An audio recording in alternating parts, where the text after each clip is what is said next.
Laissez-moi vous ramener en 2013, la saison 2 de Ninjago vient d'être terminée et Lego prévoit de l'arrêter pour laisser passer Lego la légende de Shima. Mais tout ne se passera pas comme prévu et Lego arrêtera ce thème seulement 2 ans après son lancement. Ouais, c'est nul. C'est pas bien. J'ai bien aimé le... Bah rien en fait. Bonjour à tous et bienvenue dans cette nouvelle vidéo dans laquelle je vais vous raconter l'histoire de ces 3 thèmes Lego qui ont malheureusement floppé. Donc installe-toi confortablement, on est parti.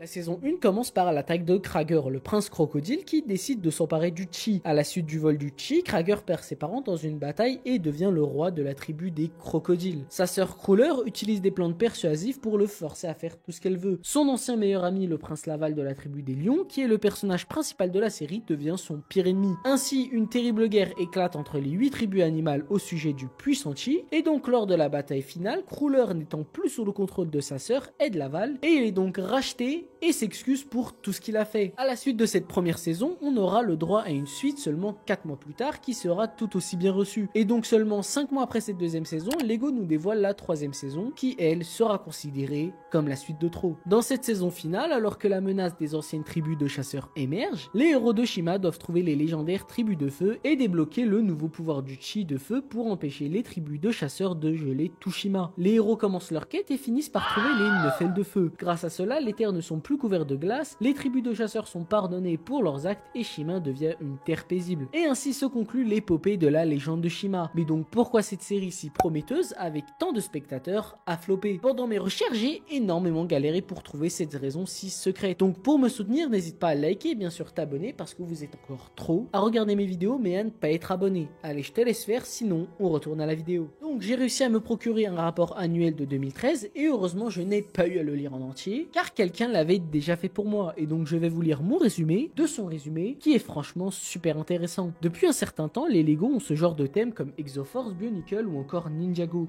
Ils ont généralement un concept et un scénario intéressant qu'ils planifient pour une durée d'environ 3 ans. En général, ils laissent la série se dérouler pendant les 3 ans prévus, à moins qu'ils ne marchent vraiment mal comme avec Mixels. En vérité, la plus grande exception a été et reste Lego Ninjago qui a étonnamment commencé en 2011 et qui a toujours des sets prévus pour 2025. Lego avait prévu de remplacer Ninjago par Shima, mais Ninjago se portait tellement bien qu'ils ont continué. En vérité, Shima a très bien marché au cours de sa première année. C'était carrément l'un des thèmes les plus vendus des Lego lors de sa sortie en 2013. Mais malheureusement, Shima va subir un déclin à cause de la saison 2 et 3 qui n'ont pas eu autant de succès que la saison originale. Les produits ne se sont pas très bien vendus, alors Lego a préféré arrêter le thème en 2015. Je pense que même les gens qui ne regardent pas les animés comme moi ont déjà entendu le nom Avatar. Non, pas ça. Oui, voilà. Avatar, le dernier maître de l'air. Une série diffusée pour la première fois en 2005 et qui raconte l'histoire de Aang qui a été prisonnier à l'intérieur d'un iceberg pendant plus d'un siècle et qui se fait libérer par des membres d'une autre tribu. Aang a une destinée hors du commun. Il est l'Avatar, chargé de maintenir l'équilibre entre les maîtres et des 4 éléments. Ceux-ci sont répartis en 4 civilisations, les tribus de l'eau, le royaume de la terre, la nation du feu et les nomades de l'air. Bref, pas besoin de vous lire le résumé de Wikipédia pour comprendre que Lego a peut-être vu un potentiel dans cette série animée qui faisait carton à l'époque, avec une moyenne de 7,6 millions de téléspectateurs au total en 2005, genre quasiment 8 fois plus que Shima. Bref, ce thème avait littéralement toutes les cartes pour réussir, la popularité, l'histoire ou encore l'univers qui était très large. Donc pourquoi ce thème a floppé? Et si je vous disais que c'est la faute d'un autre thème qui appartenait à la même chaîne télé? Oui, je parle bien de SpongeBob. Je pense que désormais vous vous posez tous la même question. Qu'est-ce que SpongeBob a à voir avec la chute de Lego Avatar, le dernier maître de l'air? En fait, il faut savoir qu'en 2006, quand Lego démarre leur collaboration avec Nickelodeon, ils décident de mettre Avatar et SpongeBob dans le même bateau avec un thème qui s'appelait Nickelodeon. La chaîne propose donc à Lego de créer ce thème et de voir qui se vendra le mieux pour en garder qu'un seul. Donc, sans surprise, SpongeBob explosera Avatar en même temps. C'est normal,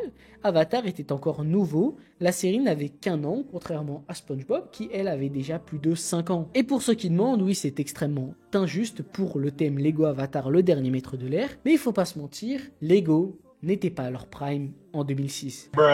Et pour finir cette vidéo, comment ne pas parler du crossover le plus ambitieux de l'histoire du jeu vidéo et du cinéma, avec plus de 25 franchises fusionnant en même temps. Oui, je parle bien de Lego Dimension. Tout commence en 2011 avec Skylanders qui ramène ce concept de jeu vidéo accompagné d'un socle pour ramener le personnage dans le jeu. À la suite, on aura aussi Disney Infinity 2 ans plus tard qui réussiront à s'imposer avec plusieurs suites. Mais alors que Disney Infinity et Skylanders se disputent la première place, un nouveau concurrent arrive, qui se nomme Lego Dimension.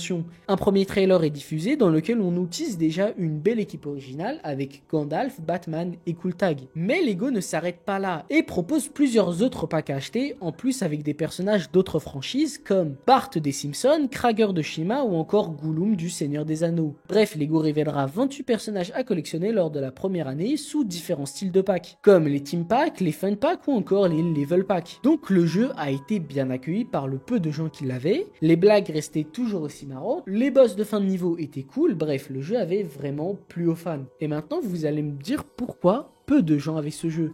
C'était à cause du prix excessif du jeu qui était quasiment 2 fois plus cher que ses concurrents, soit 50 € de plus que Skylanders. Et en plus du prix excessif du pack de démarrage, Lego proposait leur Fun Pack à 15 €, et je vous parle même pas des Team Pack et des Level Pack qui coûtaient plus de 25 €. Bref, Lego Dimension s'était déjà tiré une balle dans le pied dès son lancement avec un prix total qui s'élève à plus de 500 €. Mais, même avec les prix inaccessibles de Lego Dimension, les gens restaient quand même hypé pour une seconde année en imaginant tellement de possibilités folles sur les futures collaborations. On est donc en 2016 et Lego nous révèle plusieurs nouveaux personnages comme les Gremlins, Ethan Hunt ou encore E.T. l'extraterrestre. Mais malheureusement ou heureusement, Disney Infinity et Skylanders, les principaux concurrents, révèlent qu'il n'y aura plus de suite à leur jeu après 2016, ce qui annonçait déjà le déclin de ce style de jeu vidéo. Mais Lego ne lâchera pas l'affaire et donc la même année, pour compléter leur jeu, ils révèlent 3 autres packs d'histoire qui compteront tous dans les alentours des 50 €. Mais les choses vont commencer à se corser pour Dimension, avec plusieurs critiques sur le fait qu'il y avait énormément, mais genre vraiment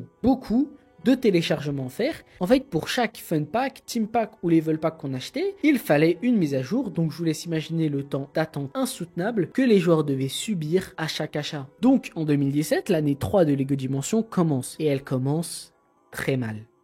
Très mal. Avec un très gros retard sur l'arrivée de la dernière vague de figurines qui n'arrivera qu'en septembre 2017. Et donc seulement un mois plus tard, Warner Bros, TT Games et Lego annoncent l'arrêt de Lego Dimension avec un tweet que j'ai réussi à retrouver. Warner Bros, TT Games et The Lego Group souhaitent remercier les fans pour leur soutien continu à Lego Dimension. Après réflexion, nous ne produirons pas de nouveaux packs d'extension pour le jeu au-delà de ce qui est actuellement disponible. Nous continuerons à fournir un support serveur et client continu pour les packs Lego Dimension. Les packs existants continueront à fonctionner de manière interchangeable et resteront disponibles à l'achat. Et donc maintenant vous allez tous me poser cette question, pourquoi Lego Dimension a floppé? Premièrement pour le prix qui était vachement excessif, surtout comparé à ses concurrents qui vendaient les mêmes produits à des prix beaucoup plus accessibles. La deuxième raison est le timing. Oui, Lego Dimension est sorti trop tard en comparaison, Skylanders avait commencé 2 ans plus tôt, donc s'introduire dans un game qui est sur la voie de l'extinction avec un jeu qui coûtait 2 fois plus cher, en fait c'était quasiment sûr que ça allait flopper. Et enfin la troisième raison est le manque d'innovation par rapport à ses concurrents, car Lego Dimension n'était finalement qu'une simple copie bête et méchante de Lego Disney Infinity. Est-ce que tu veux une partie 2 avec Avatar, Indiana Jones et Nexonite? Dis-moi tout ça en commentaire, sinon n'hésite pas à liker et bien sûr t'abonner. Allez, c'était Top Lego. Ciao. Ouais, c'est nul. C'est pas bien. J'ai bien aimé le... Bah rien en fait.